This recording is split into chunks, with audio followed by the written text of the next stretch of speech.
आज के रोज हम अपने देश की ताकत भी समझे, अपने कर्तव्य भी समझे, जैसा कि उसका राजपथ का नाम भी बदला गया, कर्तव्य पथ किया गया। बिल्कुल। जो 26 जनवरी गणतंत्र दिवस, ये 74वां जो हम आज मना रहे हैं, ये एक लैंडमार्क है हमारे प्रोग्रेस का, हमारी जर्नी का as a independent nation in the league of nations. आज के दिन में भारतवर्ष जिस शक्ति के साथ, जिस इज्जत के साथ पूरी दुनिया के सामने आया है, ये एक आई ओपनर है जो आज तक हम शायद अचीव नहीं कर पाए थे। और आज के दिन में हमारी इकोनॉमी हो, हमारी आर्म्ड फोर्सेस हो, हमारी आत्मनिर्भरता हो, जो इस परेड के अंदर आपको उसकी झलकियाँ मिलेंगी, ये हम लोगों ने पिछले 74 सालों में ये अचीव किया है, जो हमारे 1950 से लेके आज तक और इंडिपेंडेंस के बाद में जो हमारी जर्नी रही है।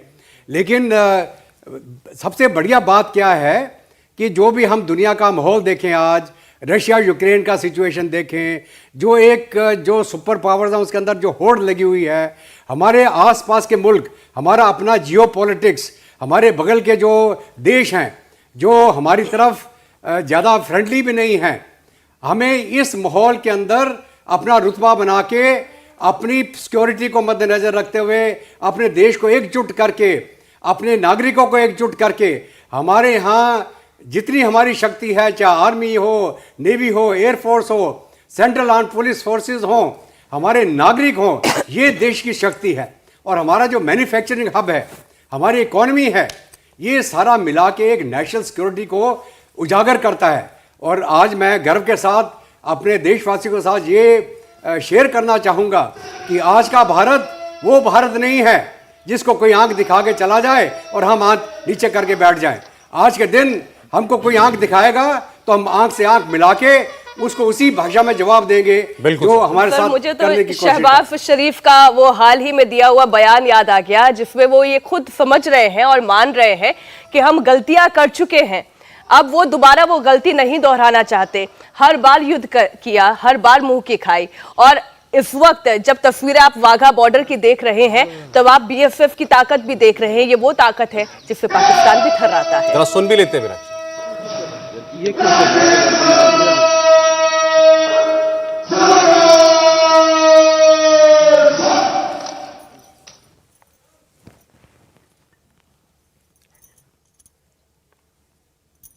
तो ये वाघा बॉर्डर की तस्वीर है आपके सामने और तिरंगा फहराया गया, आपने देखा अभी वाघा बॉर्डर पर।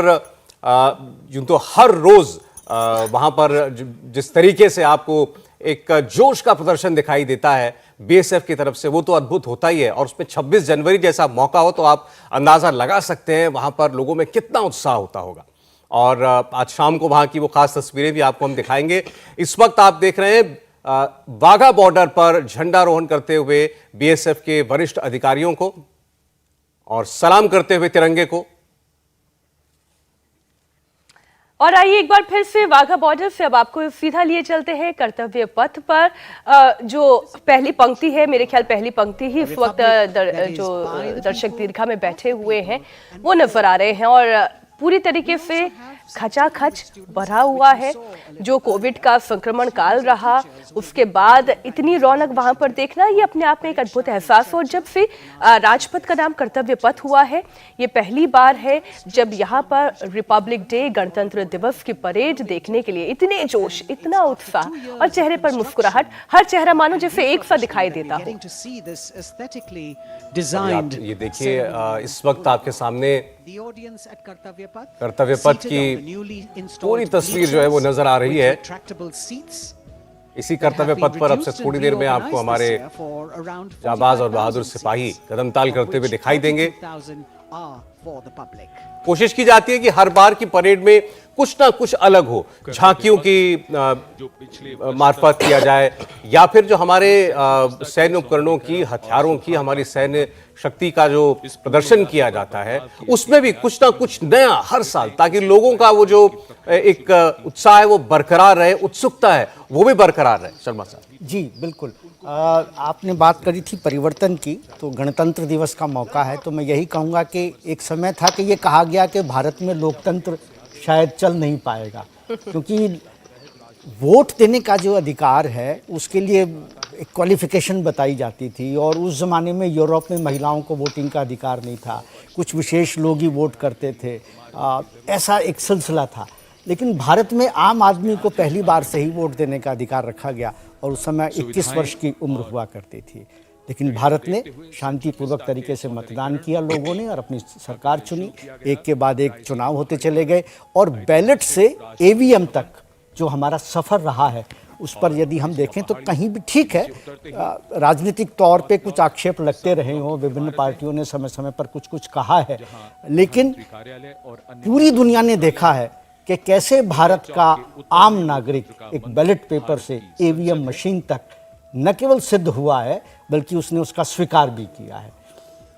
अब तो अभी 16 जनवरी को ही जो ट्रायल हुई चुनाव आयोग ने और चुनावों के सुधार में जो बात कही है, ईवीएम के बाद आरवीएम पर जी आरवीएम तक देखिए हम कहां से कहां पहुंच गए हैं, जबकि यूरोप में अभी भी कई देशों के अंदर बैलेट पेपर चलता है। तो ये हमारे गणतंत्र की विकास यात्रा है। और अब जब 18 वर्ष की उम्र हुई वोट देने के लिए, उसके बाद से तो एक जिसे कहते हैं नया जोश, नई उमंग, और जो 25 तारीख को हम वोटर डे मनाते हैं उसमें देखिए हर साल हमारे लाखों लोग करते हैं। और पहले केवल 1 जनवरी ऑफ दैट ईयर, यानी कि हम 23 में हैं तो 1 जनवरी 23 को जो 18 का हुआ है वही एनरोल हो सकता था, लेकिन अब 4 बार मौके मिलते हैं जब वो अपने आप को मतदाता के रूप में एनरोल कर सकता है, ऑनलाइन जाकर के कर सकता है।